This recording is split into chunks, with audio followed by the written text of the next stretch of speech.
Hi, I'm so glad you're here. Welcome to the 96th interview on this podcast.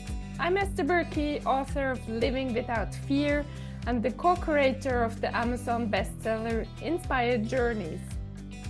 You might be going through something or simply needing a moment to pause, to breathe, to feel seen. Whatever brought you here, we are honored to be with you. If today's interview speaks to you or brings someone to mind, please pass it on. Let's keep spreading light. And today, I'm so excited to introduce you to Colby Wilk from the States. He's an intuitive guide and healer. With his sharp intuition, he cuts through the noise to get you aligned with your soul's true path. Blending deep energy work with real-world results, Colby helps people find their path forward. Whether they are stuck, seeking, or ready to soar, he'll guide them to a life that feels richer, freer, and more them than ever before. While a counselor and coach, he recognized that there was a power beyond traditional therapeutic methods that could shift what seemed unchangeable, the very core of a person. What Colby offers is not a miracle, although at times it is miraculous.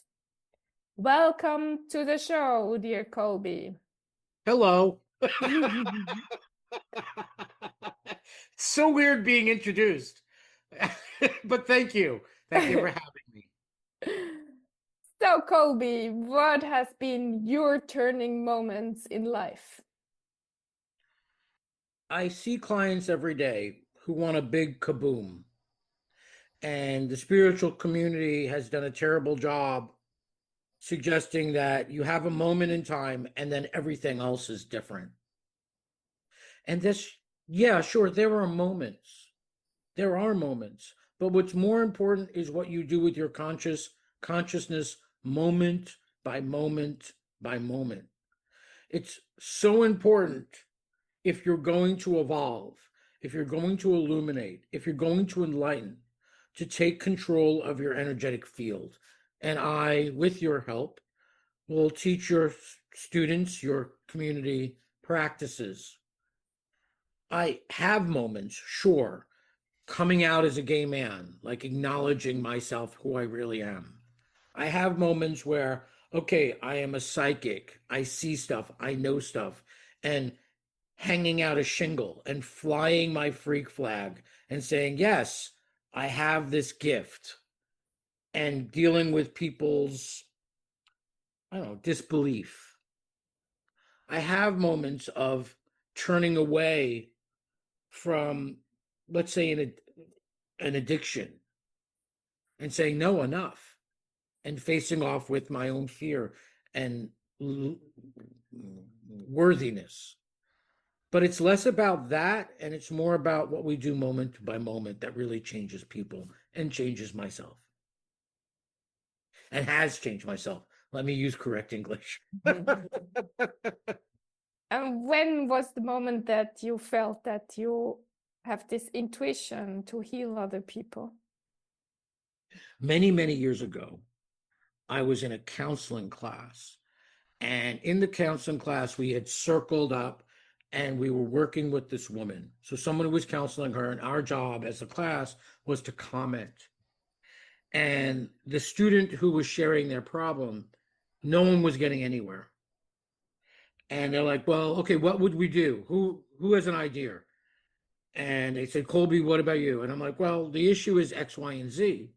So this is what I would do. And they look at me, and the woman who was being counseled starts to cry. And she's like, how do you know that? I'm like, well, because you said that. No, I said nothing, she said. I'm like, oh, right. I know stuff that other people don't know. I had forgotten that, one, I had that and other people didn't. I'm like, right. This is why people are so drawn to me, because I understand them intuitively. And from that point forward, I'm like, I started to act on my gift more and more. And I started to be out about it. And it changed everything because people want to be seen. They do want to be seen. But the truth is, what really changes people is when they're seen through. When they're seen, what I mean by seen through is you could see how their ego is operating them, the darkness, the shadow, the lies, the betrayal, the self-abandonment. That, when that's brought to light without judgment, then people change. But not everyone is willing to be seen through. So yeah, so that was a moment where I'm like, right, I even have a gift that I've been hiding, even from myself. Even though I knew it was there, I'm like, oh, well, try not to upset anyone, right? And then it became like my living. I stopped hiding from it. Did you I feel let it it all? have me. Hmm? Sorry. Did you feel it already as a child? I was raised in a kind of crazy household. So I developed my empathic gift, my ability to sense what somebody else feels. Either I came in with it or I developed it really early to sense if it was safe to go downstairs from my bedroom or it was safe to say something. So I knew I had empathy, meaning that I could feel what you feel. Um, and so I didn't know that other people didn't do that. In fact, I was always like, how do you not know that? Or how do you operate in the world without that? I'm confused. I'm so, and people's lack of sensitivity really blew me away. I'm like, why would you say such a thing? Like, the reason I'm ethical is because I'm empathic, because I sense your feeling. I don't want to hurt anyone because I feel what you feel. So it always surprised me when people weren't ethical.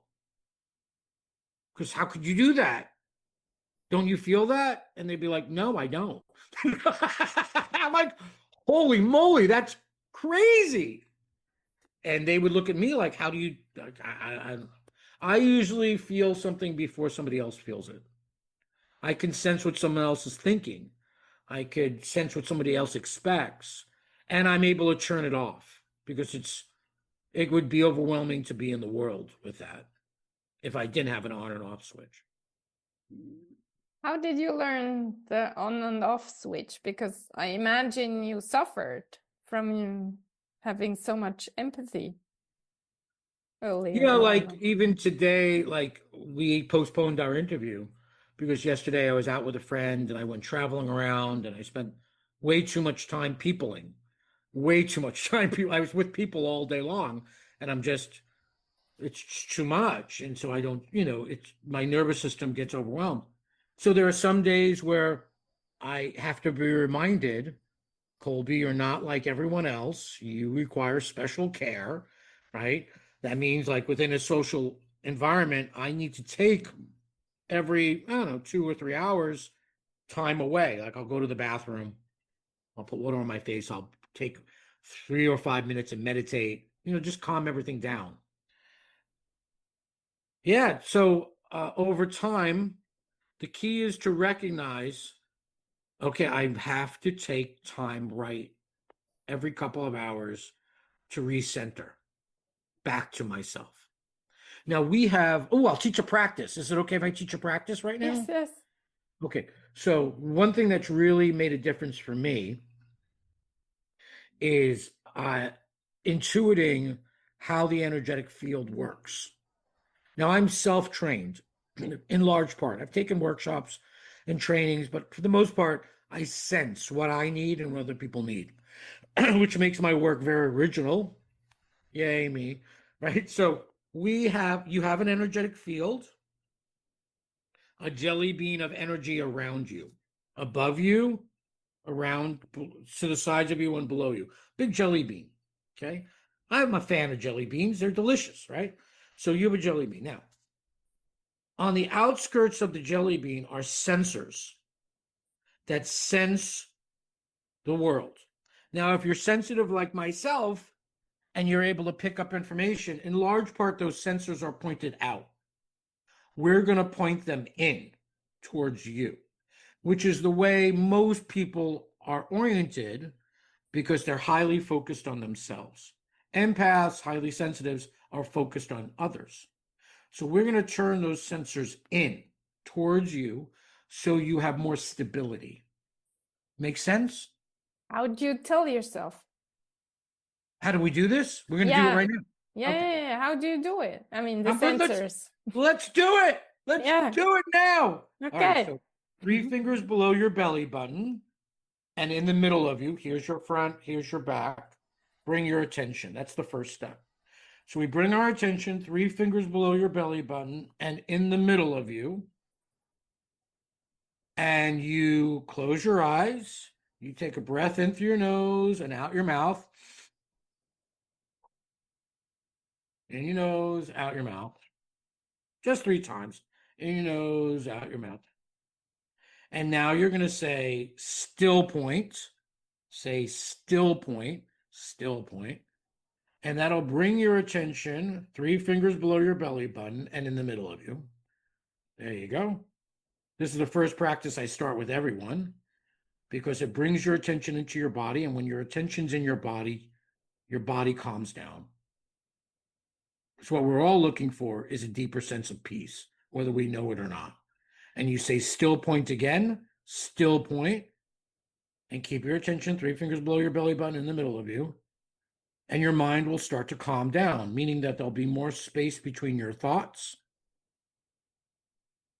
You'll enter into a greater sense of ease and peace. This is the first practice. How's that going for you, Esther? I'm totally in Calm. myself. Yeah. Yeah, you're totally in yourself. Okay, great. Now let's do the second step. So you're in your just still point, I say, 3 fingers below your belly button in the middle of you. There you go. And you say still point again, still point. Great.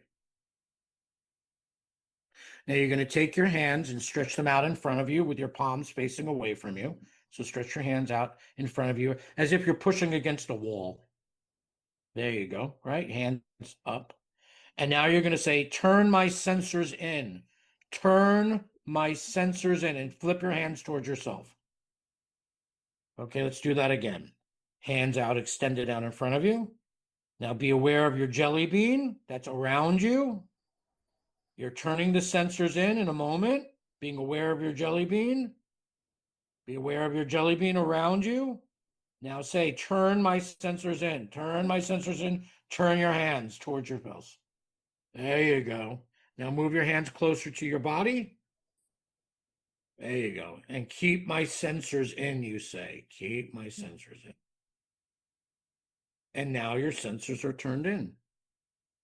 And instead of being aware of everyone else, you're aware of you. How does that feel, mister?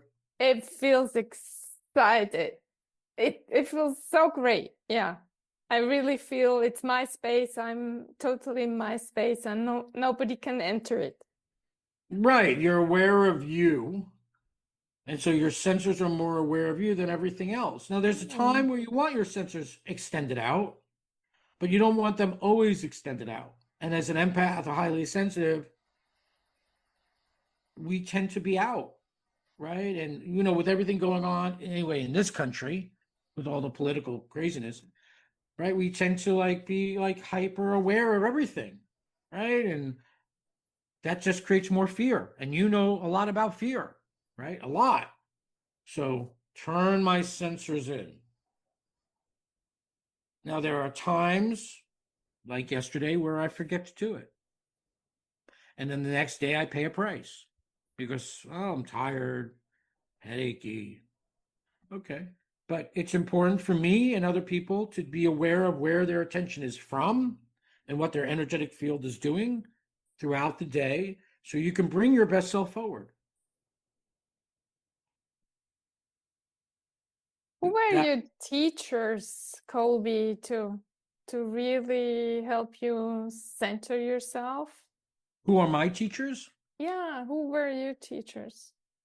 Um A hard question. My Or mother, mm, my mother, my father, my siblings, my guides, my ancestors. I have a master's from NYU. I had a lot of teachers there. I have been trained in theta healing. I've been trained in matrix and a bunch of other modalities. I've had multiple gurus. I've had coaches like Q. I've had Jay Craver, who's a tantra teacher, amazing dude. In my I can't say I have one, like when someone points to one, but it's not been my path. I'm continually interested, and I'm constantly asking bigger questions or big questions. As you've seen, like I'm constant. So when I sleep with somebody, like if I have a date with somebody, God bless, right? And I wake up in the morning next to him because I'm gay, I will usually like, hey, have you ever thought? And he's like, holy moly, it's like 6 a.m. and you're already asking me to calm down. But that's who I am, right? And I have spent, I'm prone to Kundalini. Kundalini is energy that raises the base of the spine, and so when that happens, I'm out. Like I can't be outside. I can't be around people. And so I've spent years in the house, like unable to leave because the world is too overwhelming. And the benefit of that much time alone is you get a tremendous amount of insight that other people, because they have families and kids, they don't get to have.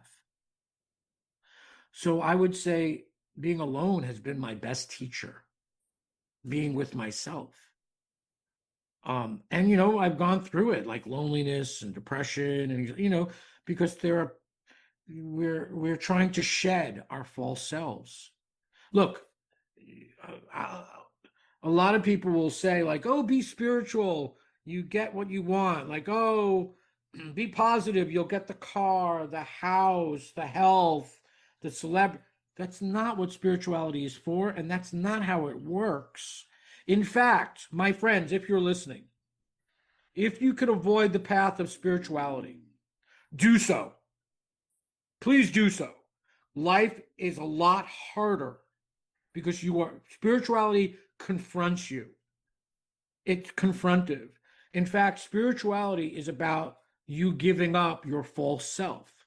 And by the way, no one wants to do it because we want to stay who we are. No one wants to change. We want circumstances to change. I want other people to change. I want to have a fit body and healthy and have money, and I don't want to change. No one wants to change. But that's what spirituality compels us to do. Now, it is a deeply satisfying process to become yourself because that's what we're here to do, in my opinion. We're here to become who we are, but that's not an easy process. It's confrontive, satisfying, but it's not easy.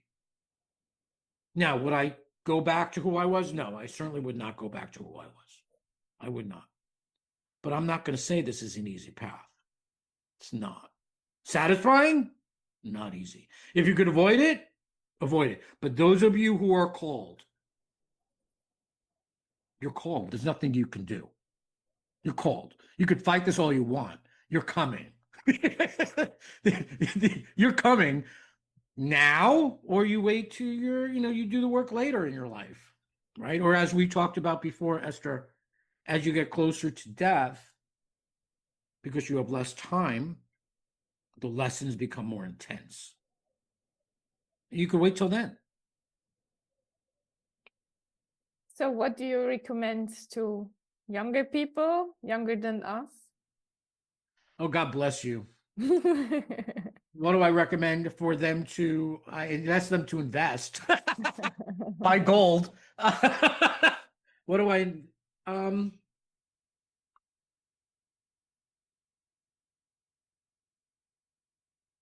I would advise you to allow yourself to become yourself. Mhm. Spirituality is a version of continually coming out. As a gay man, I came out, right?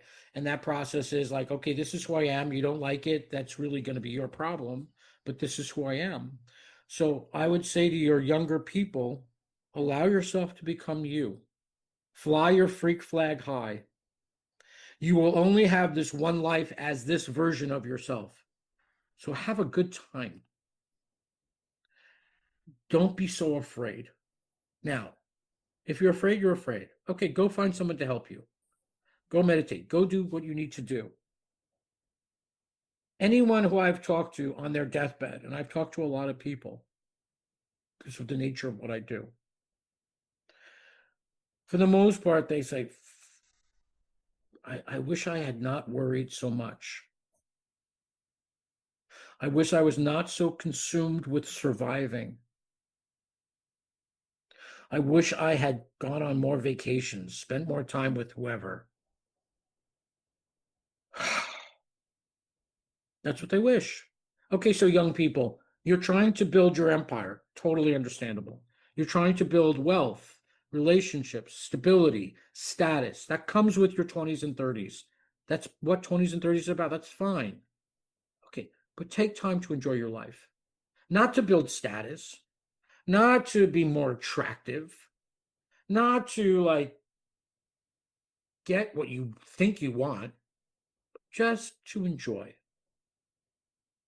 right? People want joy. Like, I want to be a joyful person. Okay, well, then practice enjoyment.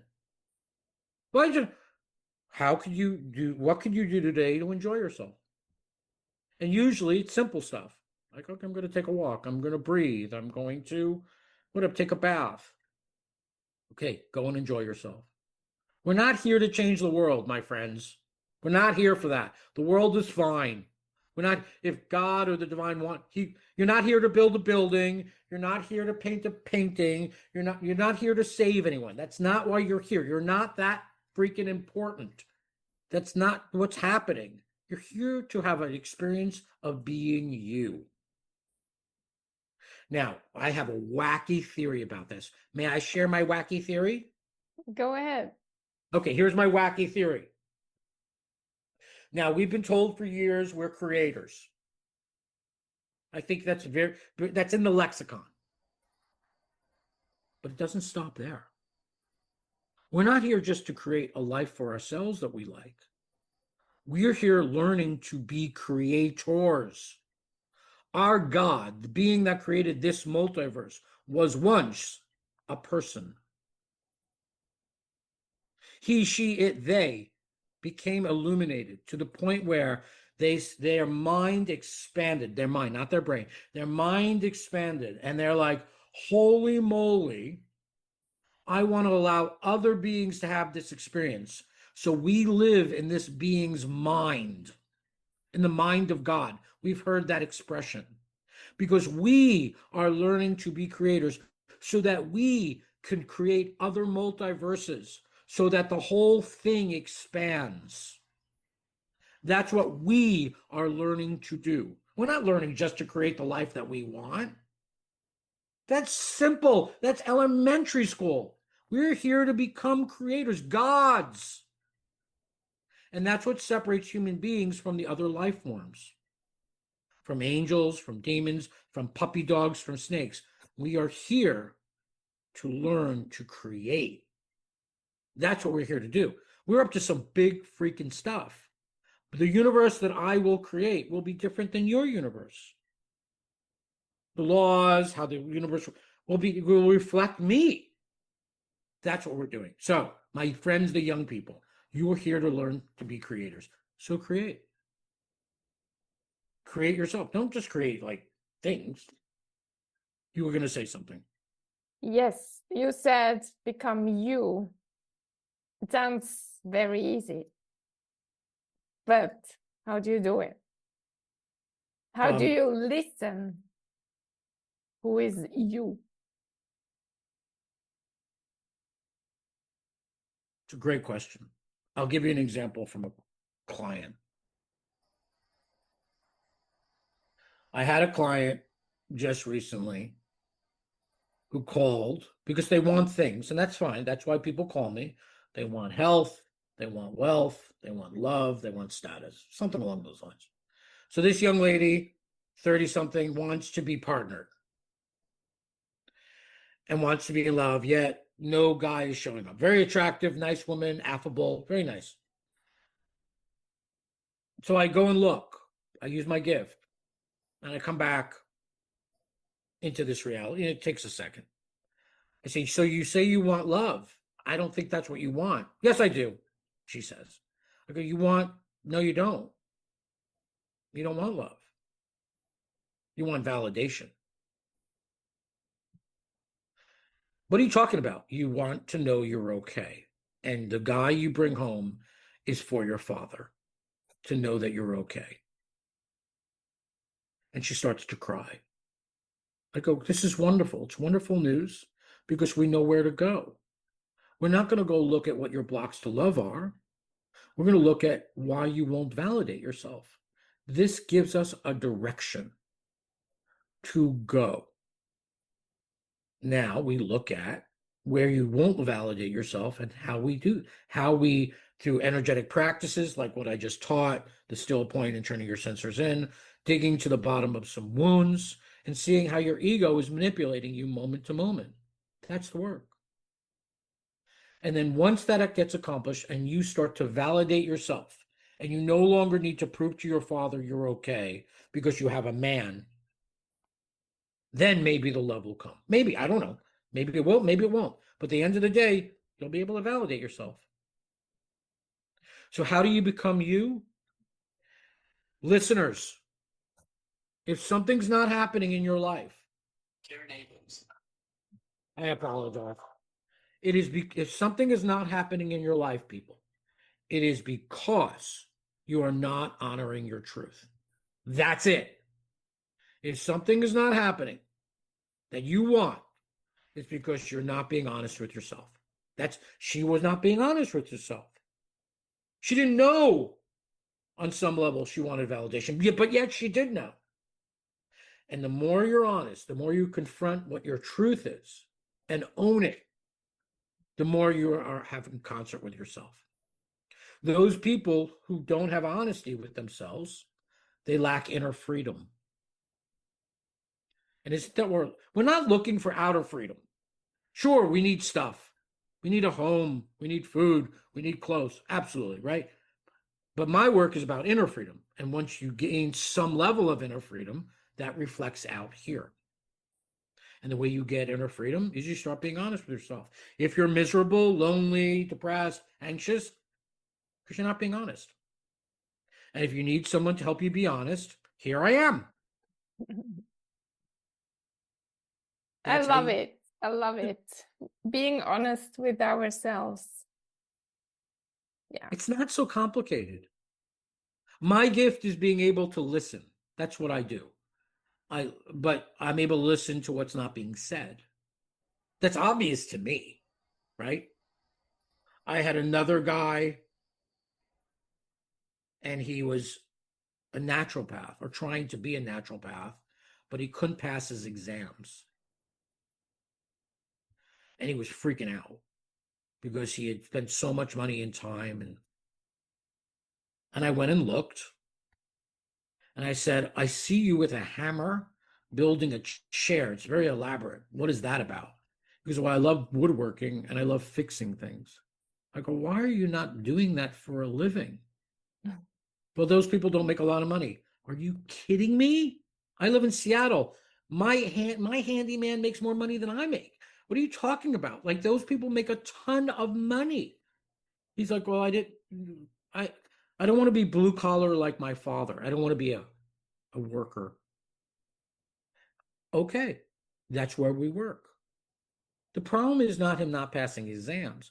His problem is not accepting himself as a person Mm, who works with his hands because mm, he has negative association. That's the work. mm. I mean, would you like to do this? Well, yeah, I would. I would like to do it, but I don't feel like I can. Okay, there's the work. Let's work on you accepting that you're a man who works with his hands. And now he works with his hands. He hired 2 helpers. He's got a truck. He's happy as can get. He's so happy. And he's making a ton of money. Not that money is the apex, right? But we need money to live, right? And to go places and to have our endeavors. Beautiful example. Something else you'd like to share, Colby? You shared so much. I'm so grateful. Your last word? My last word ever. What would be my last word ever? Life is not complicated. It isn't. It's not complicated. The problem is people don't decide. You determine your purpose. Those of us who are looking, those of you, us, who are looking for purpose, it's you who determine it. It doesn't fall out of the sky. It's not God whispering in your ear. You determine it. You have a host of skills, just like food in the refrigerator. You have orange juice, eggs, some bread. Okay. You open your refrigerator. It's up to you what you make with that. God, the divine, doesn't give a crap. You have gifts. You determine which ones to use. And, am I going to put together an omelet today? What am I making? So stop looking outside yourself. Turn your sensors in. What do you want to do with the gifts that the divine has given you? You determine it. Stop looking outside. And if you need someone to help you look inside, please explore working with me. There you go. Thank you so much, Colby. You are amazing. Yay! You're lovely as well. Thank you. And thank you, dear listener, for spending your precious time with us. You're amazing, and you're a gift to everyone who crosses your path. If no one has told you this today, let me say it again. You're worthy, you deserve to be loved, and you matter. Have an amazing day, and I'll talk to you next week.